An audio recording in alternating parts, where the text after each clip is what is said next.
and welcome back to another episode of the Dunedin Film Festival podcast. I'm super excited to be here with Avi Federgreen, a co-writer, director, and producer with a film in this year's film festival. Thanks for having me. Absolutely. I'd like to start this episode by saying that it definitely has the potential to be uncomfortable at times, and that is intentional, right? So today's episode, we're going to talk about mental health in the industry, the importance of prioritizing keeping homegrown talent where it is, and the challenges that there are in getting work right now in the industry and going beyond the glamour. So, Totally. So thank you so much for being here and being willing to have this conversation. Let's dig right into it. And first, Avi, tell me a little bit more about who you are and what your journey with filmmaking has looked like. So I started in business in 1994 at the very bottom as a PA and worked my way up through the locations department, and then becoming an assistant production manager. And then I produced my first feature film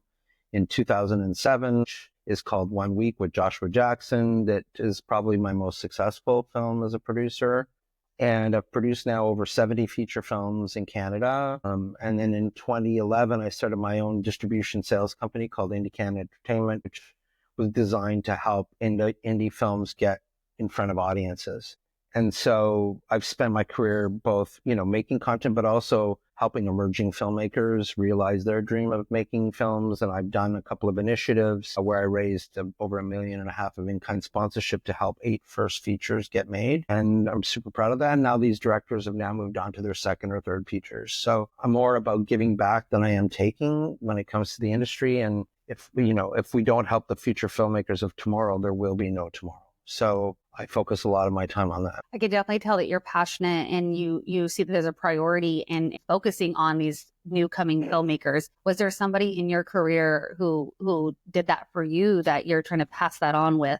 I mean, my mentors were all women. They were all amazing women, strong, passionate, collaborative, kind, and willing to share as much information as they could to me, because they saw that I was passionate and keen to learn, and they took me under their wing and they showed me the ins and outs of everything. And I owe my career to all of them. The industry is much different today than it was when I got in 1994. When I got in, there was a lot of people super passionate about making films. It was a very big collaboration. There was no, people had their own jobs, like if you were a grip or an electric or a hair and makeup. We were all family. We all liked working together. We didn't want to go home when we wrapped at the end of the day. It was kinship. Now I feel like most of the new people that are coming into the business, it's all about the money that they're going to make. And there's not many industries that you can make the money that you can make like you can in the film and television industry without an education. Yes. And I would love to see that go back to where the main people that are coming in are the people that are like Blair and many other people that really care deeply about what they do and who they're doing it with. That they're coming in to define the craft and advocate for the craft. Correct. Yeah. Yeah, absolutely. Yeah. Well, thank you so much for sharing that. And just more about your background. It's great to, hear that you had mentors and that allows you to, want to keep that mentorship going. Yeah. Because that is how we grow the filmmakers of tomorrow. Yeah, totally. So you have a film in the festival. So tell me more about your film. Yeah. So Home Free is my feature film directorial debut. I've directed a couple of movies of the week for Lifetime, Hallmark, whatever. And it took 8 years to get made.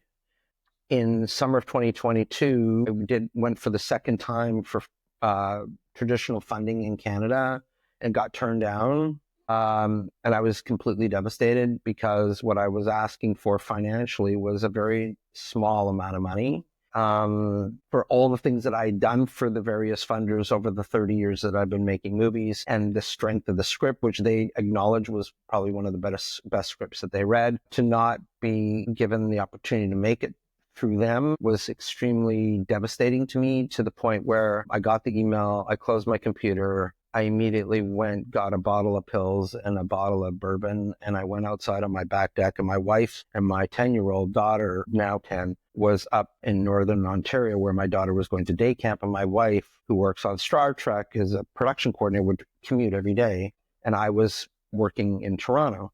So I was alone, and it was one of those moments where if I can't make this movie, then, I mean, I've done everything else. What's the point of sticking around anymore? And I had a previous incident, basically 20 years prior to that, where I was going through a horrible divorce and hadn't worked in a year and a half, and I was dead broke and tried to commit suicide, but was fortunately got through that. But this was like career-ending situation for me.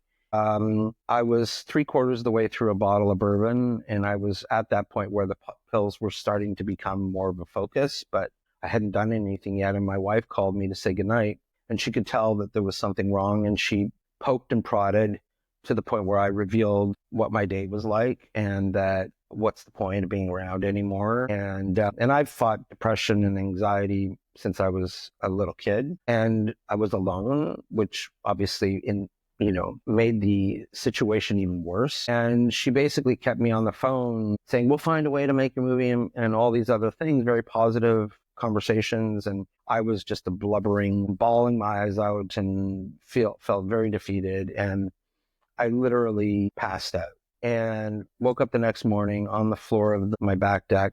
The bottle was almost empty. The bottle of pills hadn't been touched. And I woke up to a phone call from my father-in-law, who said that he had spoken to my wife and that he wanted to see me. And he's a doctor, was a doctor, who's now retired, and that I should come over to the house as soon as I could. And so I went over there, and he sat me down and he said, look, none of this is your fault, and fuck the financiers. I'm going to give you the money, no strings attached. Go make the movie. And my wife and him saved my life. I wouldn't be here talking to you today. There would be no Home Free movie if it wasn't for them. And, when you see the movie, there's a lot of what I've just talked about in the movie. The movie deals with assisted death. It deals with child rape. It deals with severe mental health issues. It deals with a very broken family, which many people have grown up in. And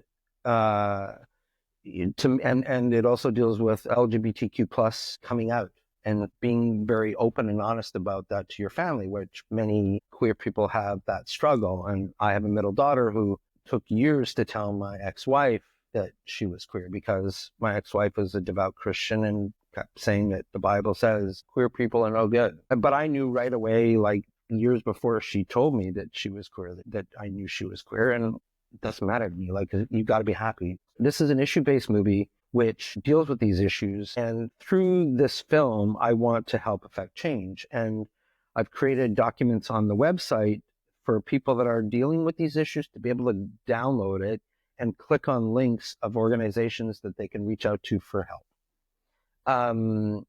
And, the power that I hold as a filmmaker to affect change is more than people can possibly fathom. And if I can save one person's life through my film, then I've done my job. And through the screenings that we've done at festivals, people have commented, oh, this is my family. Thank you for telling this story. It gives me hope that I can go and fix things. In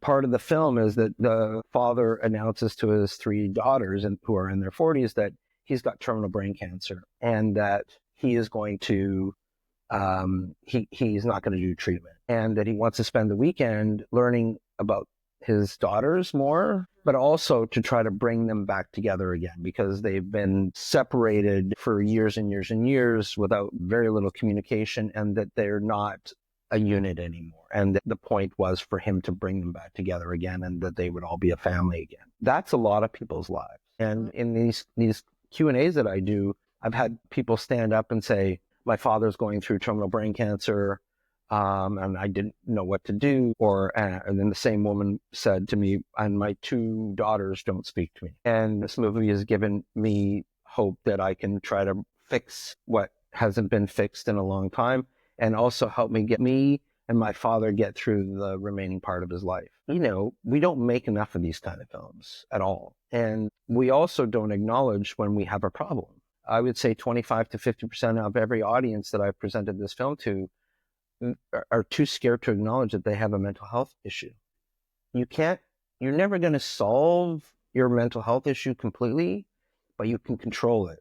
and you can try to make your life better. But you first have to come to the place of admitting you have a problem and that you're willing to go and deal with it. And I feel like this movie has been inspirational to people who have not been able to deal with it. One woman told me, who was a programmer for a festival that the movie played, that she has held a secret from everybody for her entire life. And because the movie deals with telling secrets, she, after watching the movie, called her family together to tell them a very important secret that she's held inside of her for over 60 years. I feel like I'm doing God's work, and I feel like we in this industry who have the power to tell these very important stories don't do that near enough. So, yeah. Thank you so much for everything that you shared. There's a couple of things in there that I want, double click on. Yep. First and foremost, I am so thankful that your wife and your father-in-law, they recognized it. They didn't trivialize it, because that's the other thing is even when people do share that they're struggling with mental health, there's so much judgment and stigma that still happens. Yeah. And so the fact that they saw that, and now that this movie can affect other people's lives. Because you said one of your goals is that if it, affects one person, right. Well, that woman who shared her 60-year secret changed her life. I changed her life. I mean, and the families, and then that spider web that happens for that family. Yeah, I think it's important for sure. So, some of the things that you talked about. So, one is, that it's never too late, right? And so, even though you were almost through that bottle, you're talking to your wife like it wasn't too late. And in the movie, the dad wants the siblings to know that even though he is gone, they will have a life, because it doesn't have to be the way it's been. Yeah. So tell me about, like, how do you break free when this is just all that you've ever known? I mean, for me, and this industry is hard because, you go through COVID, then you go through writer's strike and actor strike, and you don't work. And you're a white man, 61-year-old white man in an industry which is mostly veering towards younger people, BIPOC, focusing more on diversity and things like that, which I'm all for sure. But, everybody has a place and everybody deserves an opportunity. And it's, going through and working on a show is very intense, and you're on this major high and you're working nonstop for X period of time. Maybe it's 6 weeks and then it's gone. And then you go back into your little hovel of your basement office and you're by yourself all day, and you just struggle to try to be positive in a situation where you can't be positive. It's really hard on your mental well-being. I mean, it feels like you're getting punched every day, just trying to get through the day, and you wake up and you don't want to wake up, or you're just so exhausted that you just want to nap all day and you're not motivated. And I'm one of these people that I used to work, get up at 7 o'clock in the morning and go to bed at 2 o'clock in the morning and work all the time. And when you go through this, you can barely get out of bed. Right. And you watch Friends. I've mentioned to you before we did this podcast that I had a director friend who was one of the best TV directors in Canada, and he killed himself because he couldn't get work anymore. And he was going through a separation at the same time, and it was devastating. And, I spent a bunch of time talking to him and trying to talk him off the tower, so to speak. And many of his other friends did the same. And we just got the call that he couldn't deal with it anymore. And there's so many people that go through that, and most of them which we never even hear about. The person next door, the person down the street, your old teacher, whatever the case may be, the person that, gives you your pharmaceutical stuff. It's like we just walk on by. We're not paying attention to the things around us, to which I feel like we need to be there for one another. Whether they're a stranger or they're a close family member or whatever, like, we're all in this together, right? So I hope that the film helps people realize that they're valuable, that they're loved, and that there is a way to deal with it. I love that. And again, that it's not too late. And even though they've been feeling that way, it's that one of my favorite quotes, it's okay to not be okay. Just don't stay that way. Right. That's a great quote. I've never heard that, but oh my God.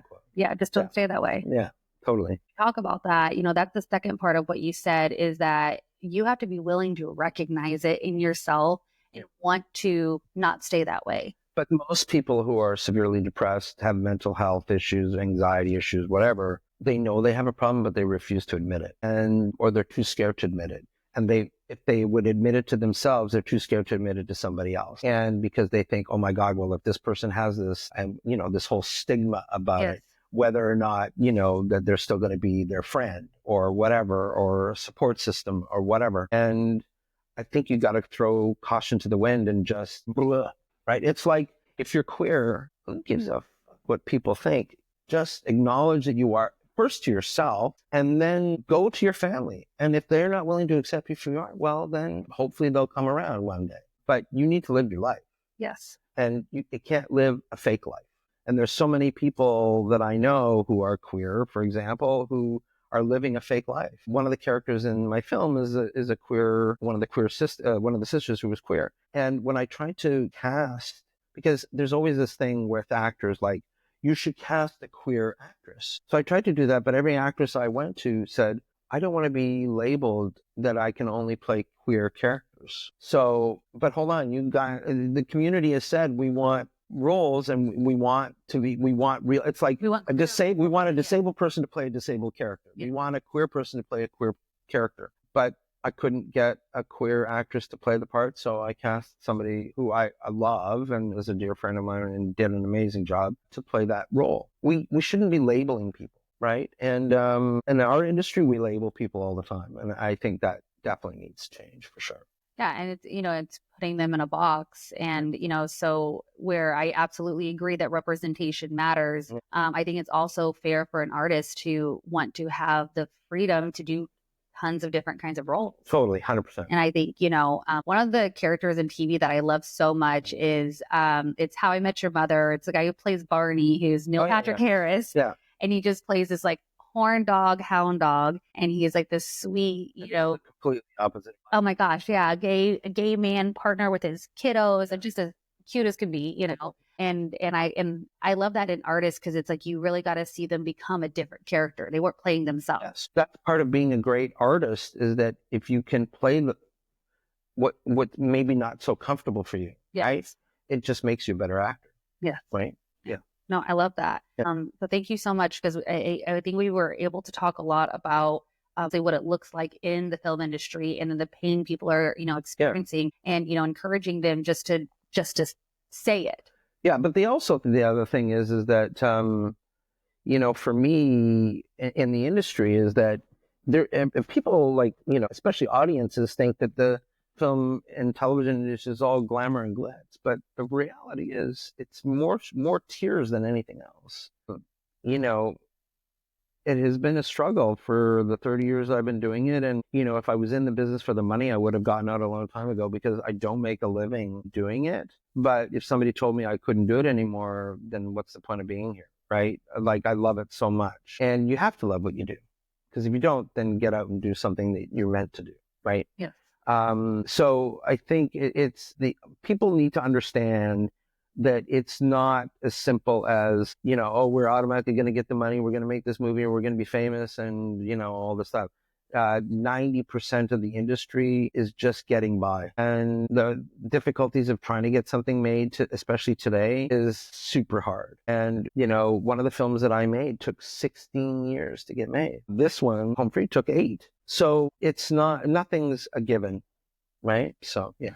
One thing I think of a lot when I think of just like the work that I've done in imposter syndrome is how much, yes, for the individual, it's important that they find a way to advocate for themselves, speak up, but it's just as important that there starts to be systematic change. Right. So what does it look like in Hollywood, in filmmaking? Yeah. Create an environment where people can speak more about their mental health, that there's an environment where it is safer. What does that look like coming from the industry? I mean, I feel like, what's interesting, I was at a festival and somebody said to me, you got to stop talking about your mental issues on social media, because one of the financiers who interim finances movies for me said that I'm high risk to loan money to. Yet I've been the most produced producer in the country, or maybe one of the most produced producers in the country. I've never gone over budget in 30 years, delivered the movies on time, and so on. but I can't even do that in my personal life. But I'm not allowed to talk about that I have mental health issues. I mean, what? Because you're a high risk. Like, that is so fucked up. Like, I'm like still processing, like, and that is the industry that you're talking about. Yeah. And so when we're talking about like, how do we create it more open? Yeah. It's like, and that is burying it. And totally, like, let's just like shove it under the rug, right? Yeah. Like, no, I'm not going to stop talking about my mental health. No, I'm not going to stop talking about that I'm Jewish and that fuck this anti-Semitism or whatever. Like, and I've been asked to shut my mouth about that too. And like, no, like, you're not going to stop me. And if you choose that you don't want to, loan me money or whatever, borrow me money or whatever, that's up to you. But it's not going to stop me being who I am and advocating for people, whether they're in the film industry or not, to deal with their mental health. And I think that's what Home Free is doing, is it's because I can picture myself, as the daughter, Right. In there, and what that's like, because I've had an estranged relationship with my father, this last year, and it's been really hard, and 2 years, and I'm just even thinking, like, I'm like nervous to watch it in a good way. Yeah. And I think that's the beauty of this work, is it's not just about advocating for, like you said, the film industry. When we watch that, when children of parents watch that, when parents watch it who have distance relationship with their kiddos, like, that's palpable, and that could ignite change in them. Yeah, absolutely. And it's why it matters. Yes. And the right financiers and the right people that know that this has to. But is there right people is the question. Because I would say to you more often than not that there isn't. And it's more about how does it affect them, or in their mind affects them, as opposed to we need to support these people, right? And it's, it's like when, back in the day, we used to have the Jerry Lewis telethons and all these kinds of things to support multiple sclerosis or whatever the case may be. Why are we not doing enough about raising money to help deal with mental health? It is the number one issue in society today, especially after COVID. And also, how many kids were raped by their own parent during COVID and too scared to come out and talk about it? And domestic abuse and all these things that we just choose not to talk about. It's shameful. And we need to tell more stories to create a conversation about it, right? And that's hopefully what Home Free is. And hopefully it'll encourage other filmmakers to, steer their careers into directions of telling stories that matter. It's really interesting that you say that. So on my, I did a bingo card for the year of like what I want to accomplish in 2025. Right. And I want to do a 5K. And I was trying to find a mental health 5K. Not that all these other ailments are important, right, but I wanted just like, ADHD, anxiety, autism. And there are very few that are just for mental health. Yeah. And I mean, I looked US and Canada, and so as you're saying that, it's like, even outside the film industry, where is the awareness on why? Because there's no money to be made. It's not pharmaceutical, right? There's no money to be made. Well, I mean, there are lots of pharmaceutical firms that are making a living off of, like, I have diagnosed ADHD, so I'm on ADHD medication and anxiety and depression medication and high blood pressure medication and so on. And, we all know the corruption in the pharmaceutical industry as it stands, especially in the United States. But, there's very few organizations that deal with mental health. There's very few celebrities that you will ever see support a mental health initiative when many of them have their own mental health issues, which just blows my mind. And I've been on sets where they talk about it, yet publicly they don't, right? Yeah. And their agents have told them not to, or their agents have told them not to tell people that they're queer because it'll affect their work. It's bullshit. It is. It absolutely is. But as we're, talking through this, definitely we've identified where there are a lot of holes. Where can people start making an impact in here, in the film industry even? Like, where can people start making an impact in that? I mean, look, I think that you just have to be open and honest about how you're feeling and who you are as a person. There were times on set where I needed to go for a walk for 5 minutes because my anxiety was just going boom, boom, boom. But everybody knew why I had to go for a walk. And there was no pussyfooting around it. Everybody knew, everybody supported me. Other crew members were given the opportunity, if they needed to go for a walk or step outside for a bit, that they could, they did. There are probably, I would say, like a third of the crew had these kinds of issues that they had experienced. And like, you got to be there for one another. And everybody on Home Free was. I've been on big union shows where, I was working on a show. I was super stressed. I was super anxious, and I would have to leave my office and go into the parking lot and cry. I had numerous crew on the same show that basically did the same. And at the end of the show, many of us had to start therapy and medication, because what we went through on that show was super negative on ourselves. And I haven't recovered from it. I refuse to do a big budget show now as a gun for hire, because I just know I'm going to fall to pieces. And I developed high blood pressure to the point where my doctor told me I should quit the show immediately and go into the hospital. Nobody's life and health is worth that, right? No. But we all need a paycheck. We all have rent to pay and food to put on the table for our families and so on. And you trudge through it because you're foolish. And internally, you're speaking to yourself saying, no, you should leave. No, you should leave. No, you should leave. But you don't. And I've never started something and not finished it. So I finished the show, and I haven't done a big budget show since summer of 2021 for those reasons. And that's been hard because financially I've taken a real kick in the pants. But it was a deciding factor. Like, do I want to go on a show and wind up in the hospital forever and die? Or do I want to be around for my three daughters and my wife and just try to figure it out? So the industry's hard. One of the things we were talking about is building an infrastructure in a place like Dunedin, which is a great place.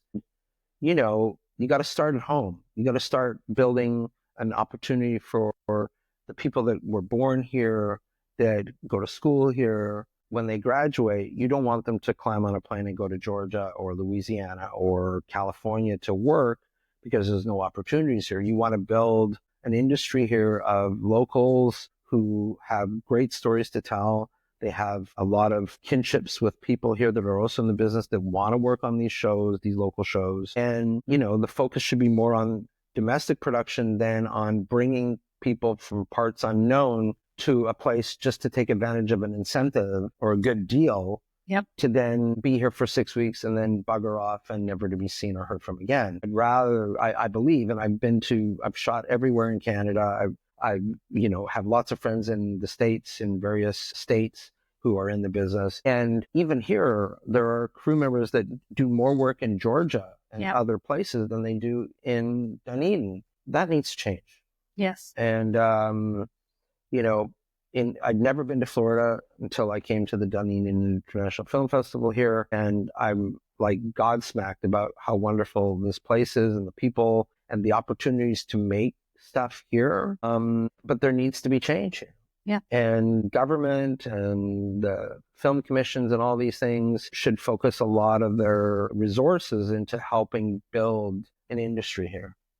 Yeah. Because Dunedin is already a tourism place. You don't need to convince somebody to come to Dunedin as a tourist destination. What you do need to convince is Dunediners to stay and work here. Absolutely. Absolutely. And know that the dream of filmmaking can happen right here in Florida. Totally. We have we have all the landscapes. I mean, you go into Central Florida, it looks like a Western. I mean, we've got the beaches. Yeah, you've got, these little quaint towns that can make for a really great rom-com or romantic film or drama or whatever. The business owners here are they're lovely. They're supportive. You're spending money. You're still spending the same amount of money locally, but you're hiring locals, right?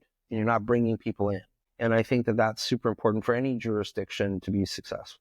It goes to what we were saying earlier about, people that are passionate about the craft and they care about the craft, to be able to do it in their backyards. And because again, this isn't an industry that for most people pays a ton. And so if there are going to be people here that maybe have to do other work, but then get the opportunity to hone in on their craft because we're doing filming in their backyards, It creates a different dedication. Well, Avi, I've really appreciated all of our conversation today. It has been just refreshing to talk more about what needs to change. And, you don't have a 3-point plan on how the industry can do it. It just seems like one person at a time. Each of us has to be willing to speak up, say what we need. Yep. And by advocating for ourselves, that is how we advocate for others. When you're talking about how you created a culture to where you took a walk, you did what you needed for your mental health. And a third of the other people, they just needed the permission to know that they could do it for themselves. And so I know that's stuff I do every day, and it's amazing to hear about you doing that. And I just think as we keep going, are you willing to advocate for yourself? Right. And then that can affect change.